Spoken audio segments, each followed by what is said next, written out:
Fala pessoal, boa tarde, tudo bem? Primeiro é um grande prazer estar aqui com vocês hoje, meu primeiro evento de Bitcoin como palestrante. E eu vim aqui falar sobre quem é John Galt e por que o Bitcoin ajuda os empresários a saírem das garras do Estado. Eu vi que ele perguntou ali, mas eu não vi a reação de vocês. Queria que levantassem a mão quem que já leu Ayn Rand, A Revolta de Atlas. Ficou legal.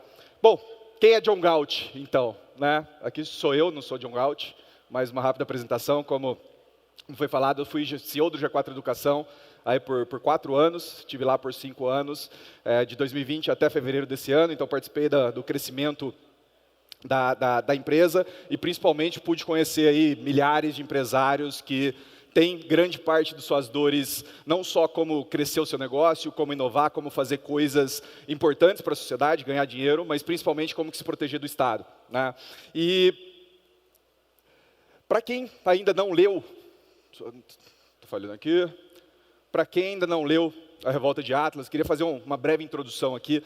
A Revolta de Atlas é um romance escrito por Ayn Rand em 1957, tá? Muito tempo atrás, e quando você vai lendo, basicamente, você vai vendo o retrato da sociedade atual, né? Ele é um livro que eu já tentei explicar várias vezes, já vi várias explicações sobre ele, e é basicamente impossível explicar exatamente por que ele é tão bom, por que as pessoas gostam tanto dele e por que ele é tão recomendado por todas os outros adeptos. É muito parecido com o Bitcoin, inclusive, né? Mas ele basicamente retrata uma sociedade onde os empresários, as pessoas, os produtores, os inovadores, eles estão sufocados o tempo inteiro pelos tomadores de decisão do governo, né? E sempre sobre um discurso muito bom do bem comum, de fazer o que a sociedade precisa, de ajudar as pessoas. Então sempre existe um motivo muito bonito nos discursos do político para colocar mais uma regulação, para atrapalhar um pouco mais a inovação, atrapalhar um pouco mais os empresários que só pensam no lucro, né? E uma coisa começa a acontecer nesse romance. Esses empresários começam a sumir. Eles vão sumindo, some o cara do petróleo, depois some o cara do aço, depois some o cara da ferrovia, enfim, sempre os bons funcionários e os bons empresários, eles começam a sumir da sociedade e, obviamente, que a sociedade começa a entrar numa espiral negativa que vai sempre piorando, né? Então, nesse contexto, aparece um personagem, John Galt, e uma pergunta o tempo inteiro vem surgindo, né? Quem é John Galt? Ao longo do livro todo vem essa pergunta muito forte. Até que, e aqui eu vou dar um spoiler para vocês, mas mesmo assim recomendo que vocês leiam o livro, até que por algumas circunstâncias descobre-se quem é John Galt. John Galt era um engenheiro que criou um motor super revolucionário na época, que poderia ter mudado o mundo, mas ele é um cara que cansou do sistema. Ele olhou para tudo que estava acontecendo e falou, cara, eu não quero participar disso, eu não quero colocar o meu sangue, o meu suor, minhas lágrimas a favor desse sistema. Eu arrumei um outro lugar, o Vale de Galt, e nesse lugar eu vou criar a minha sociedade, onde o ouro vai ser o padrão da moeda, onde os produtores vão ser bem-vindos e onde ninguém vai fazer nada um pelo outro, a não ser por dinheiro, a não ser por aquilo que eles escolheram. E nasce assim o Vale de Galt, nasce um refúgio de todos os outros produtores, essas pessoas migram. Obviamente o governo não deixa isso barato, ele começa a perseguir o John Galt principalmente, mas no fim ele consegue reunir todas essas mentes brilhantes nesse Vale de Galt, começam a construir uma sociedade até que eles, no final, a última página do livro, eles voltando para Nova York, porque Nova York desligou todas as luzes, a energia acabou em Nova York e esse era o objetivo deles. Na hora que a luz de Nova York se apagar, a gente volta para voltar a entregar o nosso trabalho para o mundo, né? Então, a sociedade colapsou, eles voltaram para Nova York, a gente não sabe o que aconteceu a partir dali, mas esse é um livro que mudou minha vida, eu tento ler ele uma vez por ano. É um livro muito grande, 1.200 páginas, eu já li ele 11 vezes. Cada vez que eu leio, eu vejo uma coisa diferente. Então, minha primeira recomendação para vocês que estão nesse mundo do Bitcoin é ler A Revolta de Atlas. Mas eu queria trazer alguns elementos do livro, do porquê que a gente, como Bitcoiner, ou porquê que principalmente os empresários que sofrem desse mesmo mal, eles podem se beneficiar do Bitcoin. E eu dividi isso aqui em 4 atos, tá? O primeiro ato, o presente. O governo começa atrapalhar a vida do empresário no presente. Como? Através de imposto, Tá? Qualquer atividade econômica, qualquer tipo de valor que você gera para a sociedade, ele é tributado, muitas vezes até antes de você gerar esse valor. Né? E eu trouxe aqui um exemplo de um escritório. Eu fiz essas contas aqui, não é nenhuma empresa específica, mas é um escritório de contabilidade de um tamanho razoável, empresa de 10 milhões por ano ali, que a gente considera no Brasil uma empresa média. Né? Então, vamos olhar aqui uma DRE de um escritório de contabilidade que fatura ali 800 mil reais por mês, um escritório razoavelmente grande. Né? Esse escritório, no momento em que ele vende, né, no momento que ele recebe o dinheiro, ele já paga 114 mil reais de impostos, sendo PIS, COFINS e ISS 1,65%, 7,6%, 5%, estou considerando que ele está em São Paulo. Então, de largada, ele já deixa ali 114 mil reais para o governo. E a receita líquida dele, então, passa a ser 686 mil reais. Esse cara, ele é muito eficiente. Ele tem 40 pessoas com salário médio de R$ 8.500. Então, ele consegue entregar com um eficiente, ele não tem um escritório muito grande, mas quando a gente vê aqui o que isso significa, né? Então, o salário que ele paga é 340 mil reais. Só que ele paga fundo de garantia para esses funcionários também, que também vai para o governo, né? Mais R$ 27.200 sobre essa folha. Além disso, ele tem que pagar INSS dos funcionários. Né? Se ele faz ali tudo conforme as regras trabalhistas do Brasil, ele precisa entregar ali esse INSS, que é 20% sobre a folha de pagamento. E aí ele chega no lucro bruto, 250 mil reais, ele faturou 250 mil reais de lucro bruto. Mais um aqui. E aí ele tem outras despesas de aluguel, de energia e tudo mais, ele chega no EBITDA, que é o lucro operacional, de 165 mil reais. Só que aí ele também precisa pagar imposto sobre os lucros. Né? Então ele precisa pagar o imposto de renda sobre pessoa jurídica, que tem um senão aqui de ser 15% ou 25%, mas eu trouxe o pior cenário, 41%. E o CSLL, que é uma contribuição social, afinal os empresários lucram muito, eles podem contribuir mais com a sociedade, né, para reduzir o imposto do mais pobre, para pagar a luz. Então tem uma justificativa muito bonita para ser 34% de imposto sobre o lucro. Ou seja, no fim do dia, nesse mês, esse escritório, que é super competente, que é super eficiente, ele fica com 109 mil reais de lucro. Se a gente somar o lucro do governo nessa operação, todos os impostos que esse empreendedor pagou, 265 mil reais. Se a gente pegar o lucro desse empreendedor, que é super eficiente, conseguiu resolver um problema eficientemente, 109 mil. A gente está falando que o governo lucra 71% do que esse escritório de contabilidade gera, enquanto o próprio empreendedor fica com 29%. Sendo muito eficiente, imagina quem não é. Então, é um excelente negócio, né? Eu tenho 71% da geração de caixa aqui de um negócio, sem ter nenhum risco, enquanto quem toma todos os riscos fica lá com 29%. Pô, é excelente. Esse é o cenário de 2025. Mas piora, e piora muito para esse cara aqui. Temos uma reforma tributária já aprovada, começa a ser implementada no ano que vem, até 2033 as alíquotas vão mudando, onde basicamente o objetivo é simplificar, a gente tem que deixar as coisas mais simples para o empreendedor, para as empresas têm que ser mais eficientes. Né? Vamos fazer o seguinte, vamos juntar esses 3 impostos aqui em um só. Vai ser bom para todo mundo, né? Mas o que eles fizeram? Aqueles 13%, 14% que dá os 3 somados ali, passa a ser 28%, vai ser por aí, entre 26% e 29%, mas coloquei 28%. Ou seja, ele passa a pagar 224 mil reais sobre os impostos sobre receita. Isso porque não mexeram ainda no imposto de renda, vão mexer, tá? Eles vão mexer, em breve vão. Resumindo, o governo vai passar a ficar com 90% do valor que esse cara gera, enquanto o empreendedor vai ficar com 9,8%. Isso aqui já está aprovado, pode ser que posterguem a implementação mais 1, 2 anos, mas a partir do ano que vem isso aqui começa a acontecer. Tá? Mas esse cara é muito bom ainda, né? Ele vai conseguir distribuir dividendos. O que acabaram de fazer? Rico paga pouco imposto, né? Vamos tirar dos ricos, afinal eles pagam pouco imposto de renda. As grandes fortunas, eles não pagam nada, eles recebem um dividendo sem pagar imposto. Vamos colocar 10%. Aprovado essa semana foi aprovado no Senado também, 2 dias atrás. Então, ano que vem, mesmo sobre os 36 mil reais que ele conseguiu ainda gerar de lucro, se ele for distribuir isso aqui como dividendo, ele ainda paga mais 10%, ou seja, fica com 33%. Isso vai continuar acontecendo, pessoal. Vai continuar acontecendo, vai continuar piorando. Felizmente ou infelizmente, eu acho que é mais felizmente, né, o empreendedor ainda aguenta muita porrada. Nossa, a gente vive num país de muita oportunidade, a gente vive num país e todo mundo que está aqui entende que existe uma arbitrariedade, uma arbitragem entre o que as pessoas sabem e o que acontece no mundo. Então, a gente está no Bitcoin por existir essa arbitragem no sistema monetário, né? Mas isso vai continuar acontecendo. Por quê?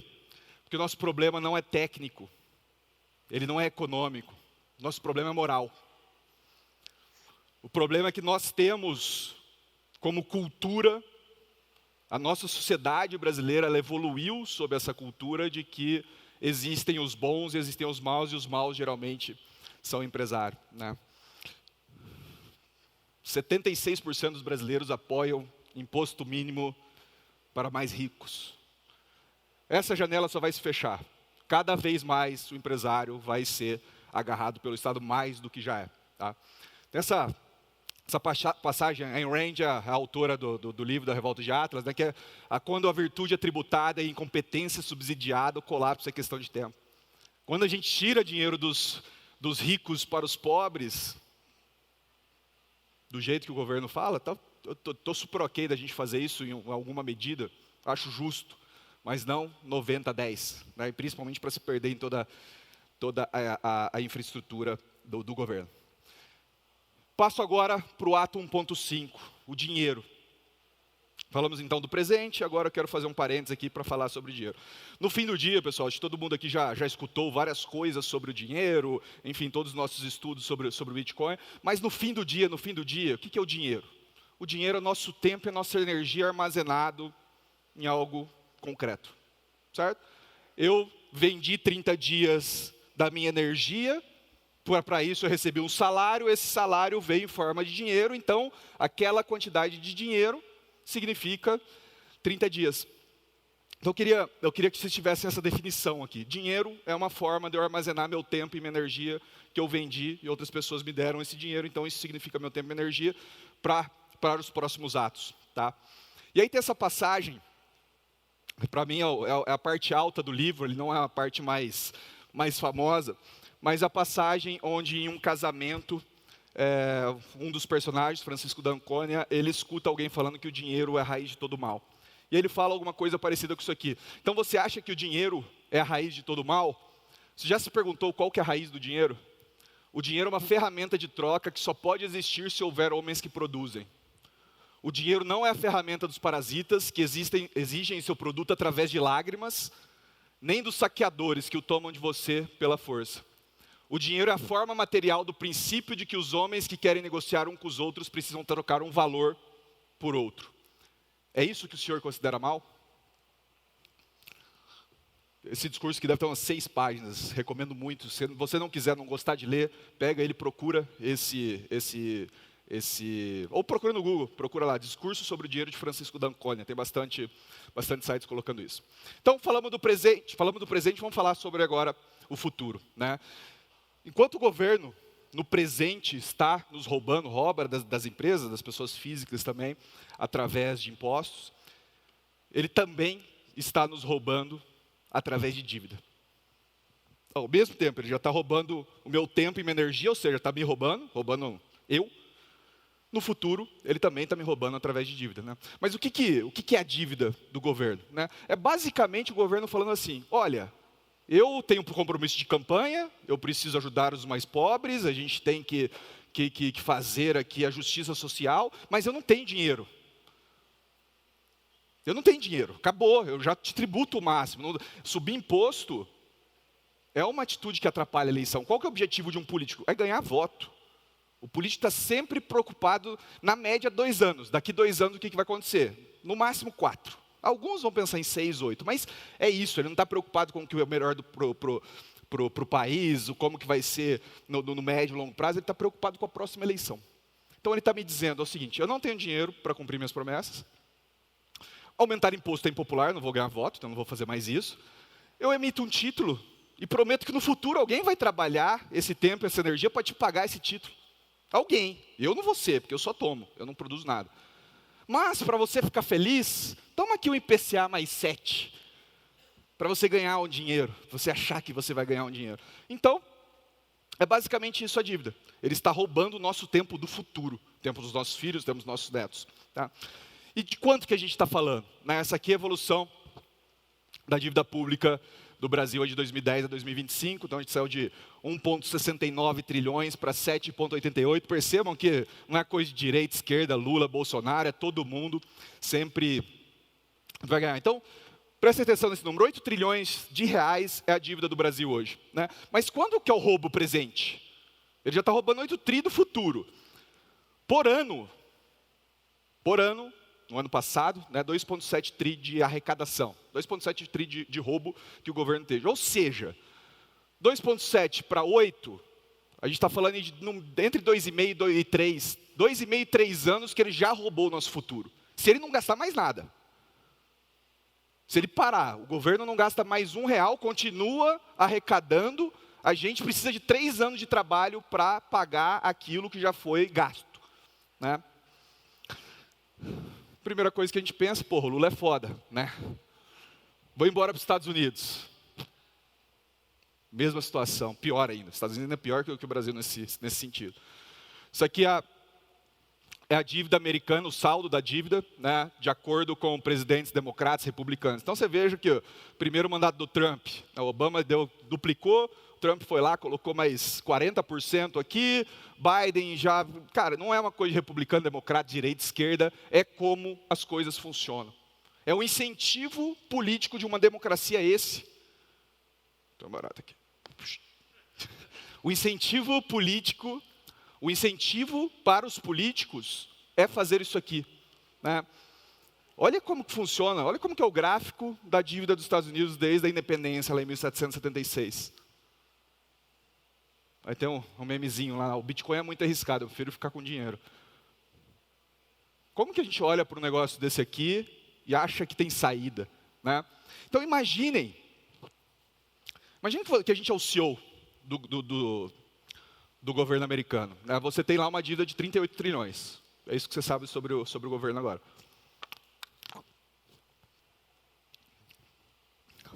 Eu vou dar um jeito nisso aqui. Fui contratado como CEO dos Estados Unidos, vou resolver as contas públicas. Isso aqui é um infográfico aqui de como funciona o orçamento do governo, isso aqui de 2024.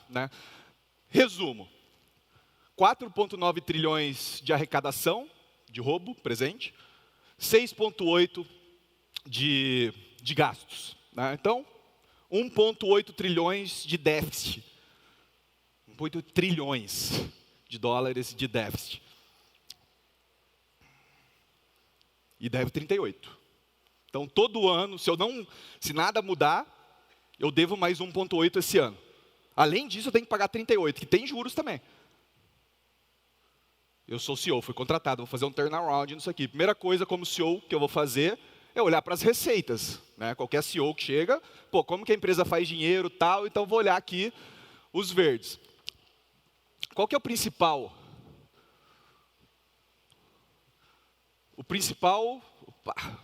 Eu não sei onde que está. Principal receita, 2,4 trilhões, ou seja, 50% do que eu tenho de receita vem do imposto de renda individual. Ou seja, as pessoas que estão ganhando dinheiro ali, fazendo dinheiro na economia, eles pagam para o governo, isso dá 50% da receita. O que vai acontecer? Inteligência artificial, desemprego. Como que eu vou aumentar essa alíquota aqui? Como que eu vou aumentar essa linha de receita? Cara, não vai. Além disso, a população está envelhecendo. Menos pessoas entrando no mercado de trabalho. Qual que é a tendência disso aqui? Cara, vai cair. Minha principal linha de receita eu não vou conseguir mexer. As outras, cara. Payroll também, que é o que as empresas pagam por contratar funcionários. Vai cair também. Não dá para mexer muita coisa na receita não, mas eu sou bom, sou um puta CEO. Deixa eu ir para os custos.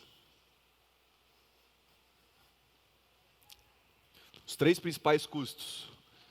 Social Security, o INSS deles. Aposentados, pensões e tal. 1,5 trilhões. O que está acontecendo com a população?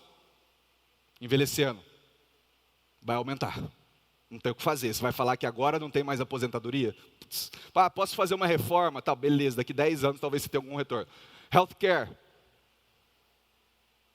Saúde. O que está acontecendo? População envelhecendo. O que vai acontecer com o segundo maior custo? Vai crescer. Terceiro, despesas na dívida. O que está acontecendo com a dívida? Crescendo. O que vai acontecer com essa linha de... Resumindo, pessoal, não tem o que fazer. Não tem o que fazer, o governo precisa manter essa sanha, ele precisa manter essa constante endividamento para emprestar do futuro, para ver se dá um jeito aqui no passado, né? E o que o Trump fez, né? Criou o Doge, traz o Elon Musk, não sei o quê, chega lá pulando na coisa. Cara, Elon Musk desistiu. O Elon Musk, cara. O Elon Musk. O cara está fazendo carro voador, robô, inteligência artificial, mandando coisa para o espaço, e ele chegou a essa conclusão. Cheguei à conclusão óbvia de que acelerar o crescimento do PIB é essencial. Ou seja, eu preciso aumentar a economia. O Doge tem feito e fará um ótimo trabalho para adiar o dia da falência, mas o quanto que o governo desperdiça significa que apenas melhorias radicais na produtividade podem salvar o país. O que ele está dizendo aqui? No custo nem vou olhar mais não, deixa eu ir lá, com esse negócio de inteligência artificial, tá? Vamos ver se a gente consegue bombar a economia, que se a gente bombar, a dívida proporcionalmente fica menor, né?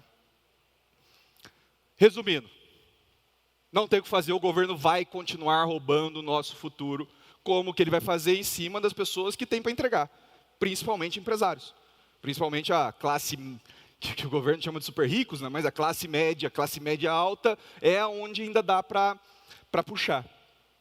Então, a conclusão aqui, no presente, o Estado confisca o fruto do seu trabalho, e no futuro ele já roubou o seu tempo e o tempo dos seus descendentes. Falamos de presente, falamos de futuro, vamos falar agora de passado.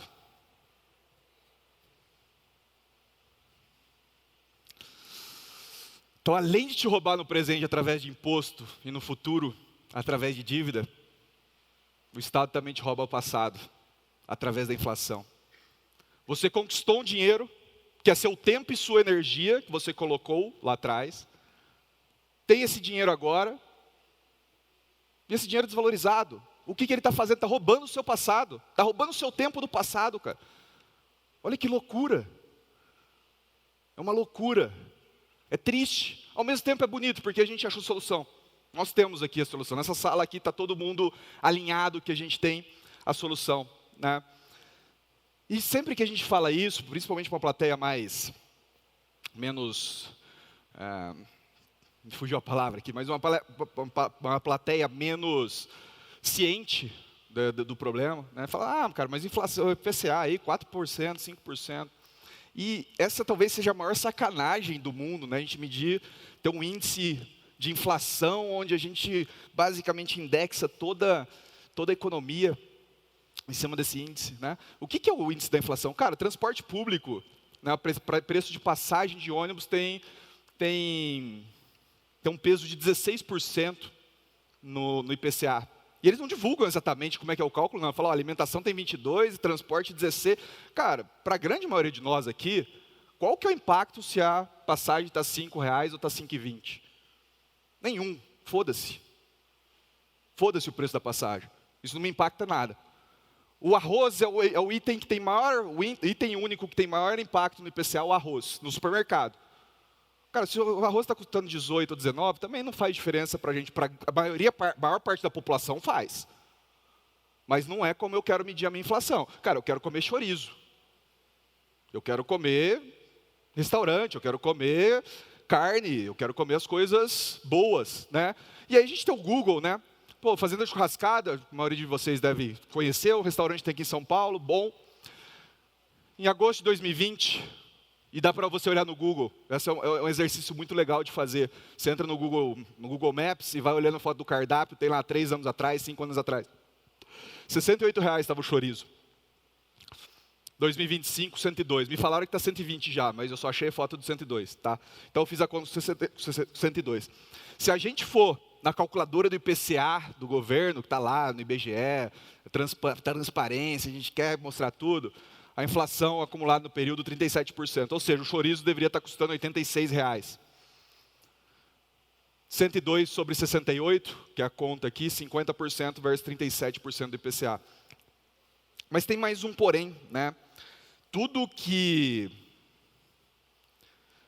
é produzível tem uma inflação próxima à que o IPCA mede. Por exemplo, só tem duas coisas que eu sei que baixaram de preço. Uma manteve, mas teve uma que baixou, que é Air Fryer. Cara, Air Fryer, 5 anos atrás, custava R$ 1.500, hoje é 200. Por quê? Porque é uma coisa, não tem nada raro ali, conforme fábricas novas vão ficando mais eficientes, o preço vai caindo, concorrência e tudo mais. E a segunda, televisão. Televisão, mesmo preço desde 2011. Eu lembro que eu mudei de apartamento em 2011, comprei uma televisão por R$ 2.000, a mesma televisão hoje é R$ 2.000. São as duas coisas que eu conheço que caíram ou se mantiveram de preço. Ou seja, tudo aquilo que eu consigo, eu sei que basicamente todos os produtos industriáveis, eles também passaram por esse ponto. Tudo aquilo que eu consigo ter ganhos de eficiência e não tenho nenhum constraints, nenhuma... Esqueci a palavra aqui de novo, mas eu não tenho nenhuma restrição de oferta, eu consigo levar o preço para baixo. Por outro lado, tudo aquilo que eu não consigo sair da restrição de oferta, o preço sobe muito maior e muito próximo ao M2. Né? Quais são os ativos mais escassos que a gente tem na economia? Imóveis. Não é totalmente, não é limitado, mas eles são escassos, certo? Peguei esse dado aqui sobre a valorização média de um apartamento em Balneário Camboriú, entre 2015 e 2025. De R$ 4.200 por metro quadrado para R$ 14.300 por metro quadrado, uma valorização média anual de 13%.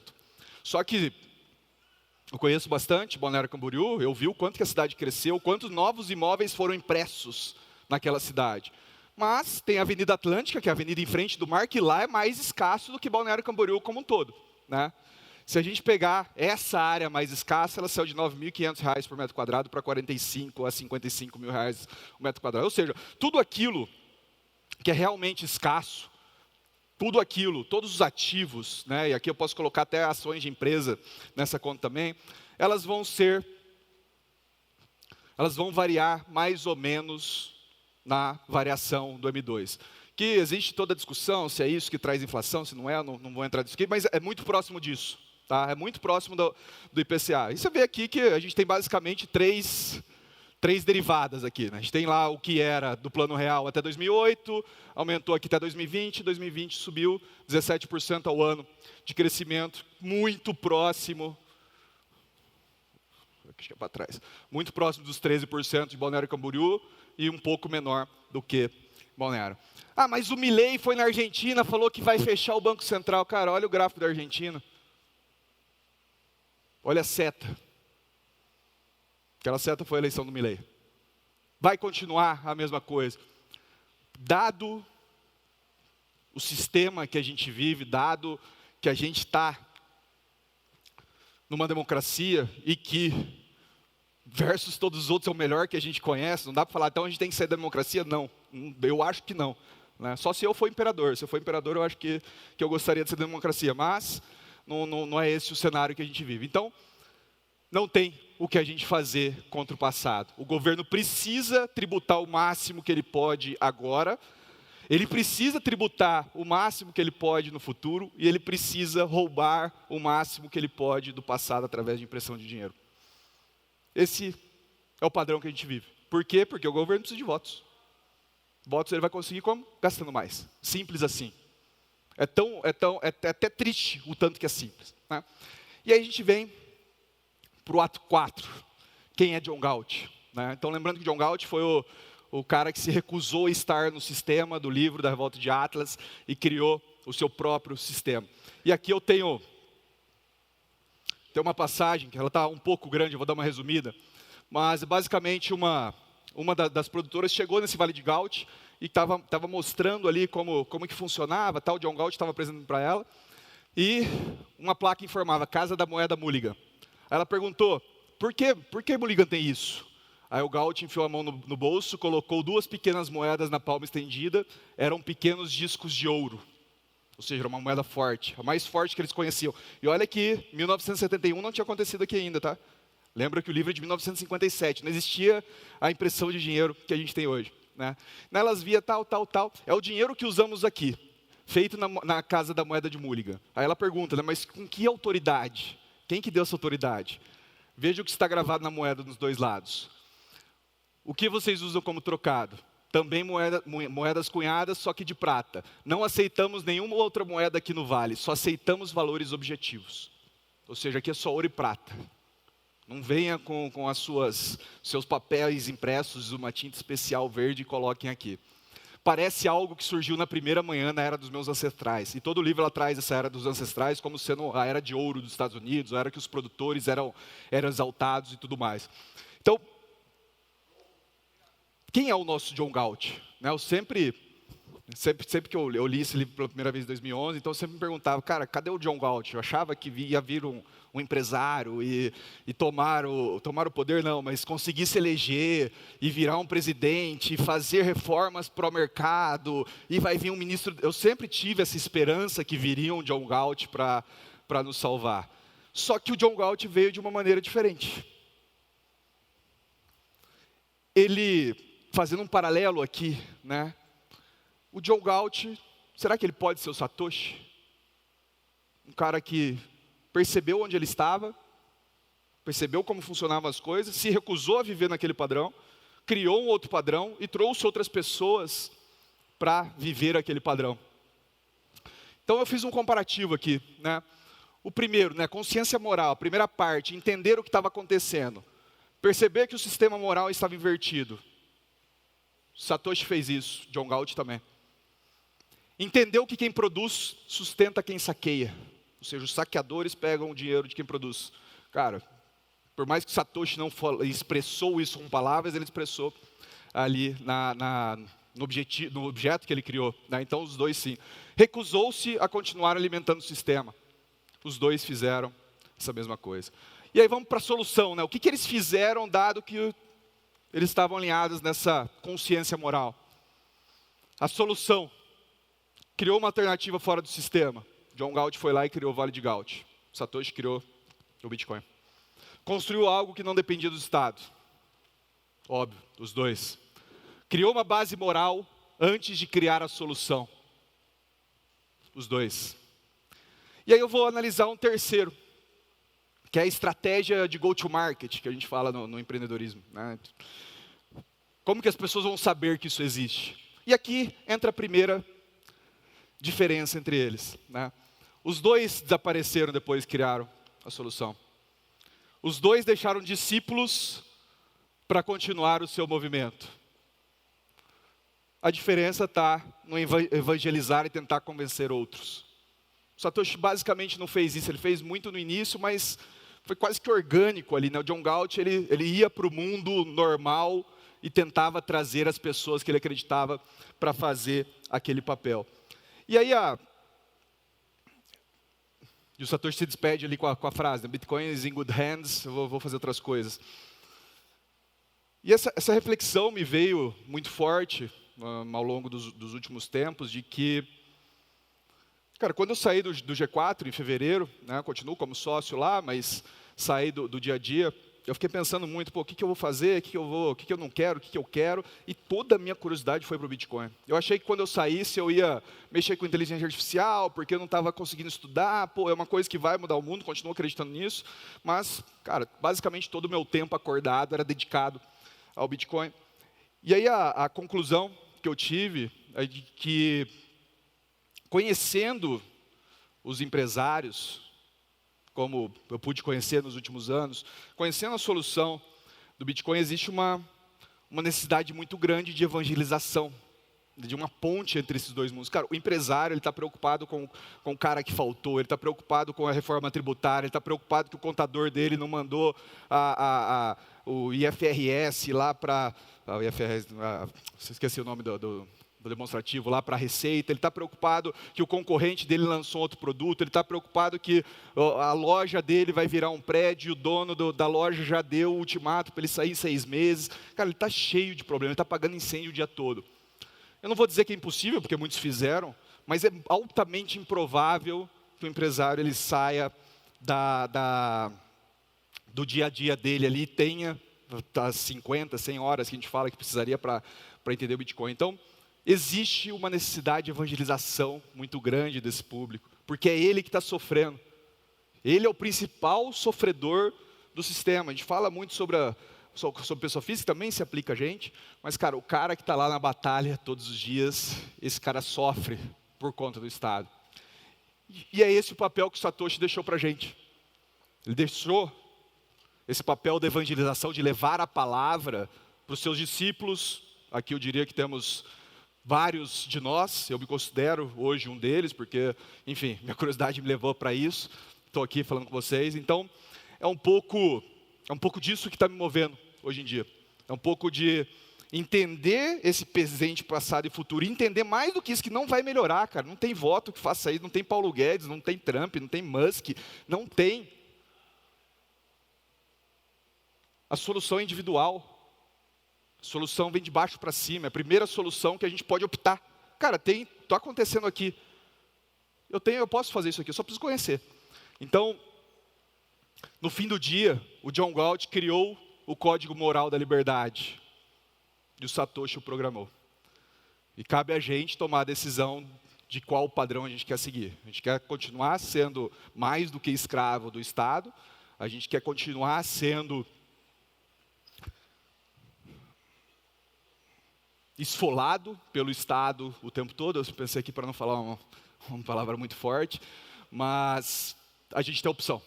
Todos nós que estamos aqui, e é uma alegria muito grande poder falar para pessoas que ou são convertidas, como o Stable aí, que me ajudou a me converter também, ou que estão no processo de conversão, para saber que a gente tem opção está com a gente. A gente não precisa esperar que ninguém venha e faça isso.